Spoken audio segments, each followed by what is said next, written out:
Министерството за финансии денеска испрати барања за финансирање на речиси 2 милиарди евра до 22 водечки меѓународни банки и финансиски институции со цел да обезбеди пари за изградба на брза железница долж коридорот 10.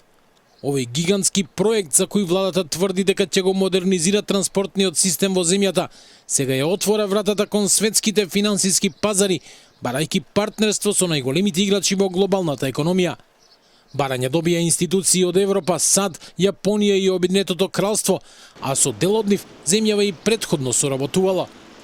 Барањето е доставено до Светска банка, Европската банка за обнова и развој, Европската инвестициска банка, Фондот за меѓународен развој на ОПЕК, Француската развојна агенција, КФВ развојна банка, Италијанската развојна банка, Јапонската агенција за меѓународна соработка, Германската ДЗ банка, Морган Стенли, Уникредит банка Австрија, Ситибанк, JP Morgan, Deutsche Bank, Societe Generale, Raiffeisen банк, Erste банк, банка ИМИ, британската Standard Chartered, Банка на Америка, јапонската МУФГ банка, како и американската Goldman Sachs, износот кој се бара за реализација на проектот е 1,91 милиарда евра.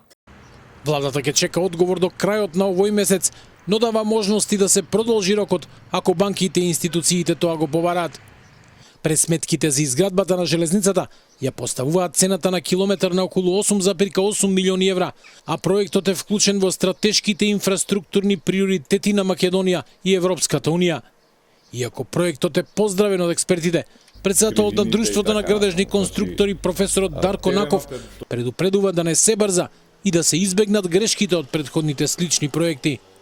Она што, да речеме, во нашата фела можеби е малку изненадувачки е како е дојдено до таа сума, дали има некакви идејни проекти, физибилити студија, предфизибилити студија, пошто тоа е вообичаено патот како се дефинира вкупната сума. Тоа ќе биде многу сложен зафат. Значи, ние се движиме покрај реката Вардар со моменталната пруга. Добро. И ги следиме кривините и така натаму. Значи, теренот е доста сложен за градба зборам.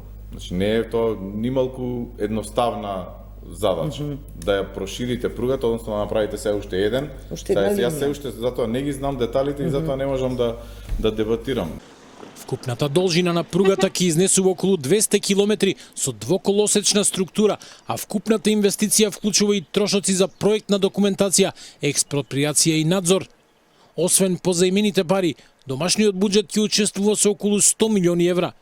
Владата тврди дека ова задолжување нема да го зголеми јавниот долг, додека Велика Британија со својот кредитен рейтинг ќе гарантира враќање на кредитот, што треба да овозможи поволни каматни стапки.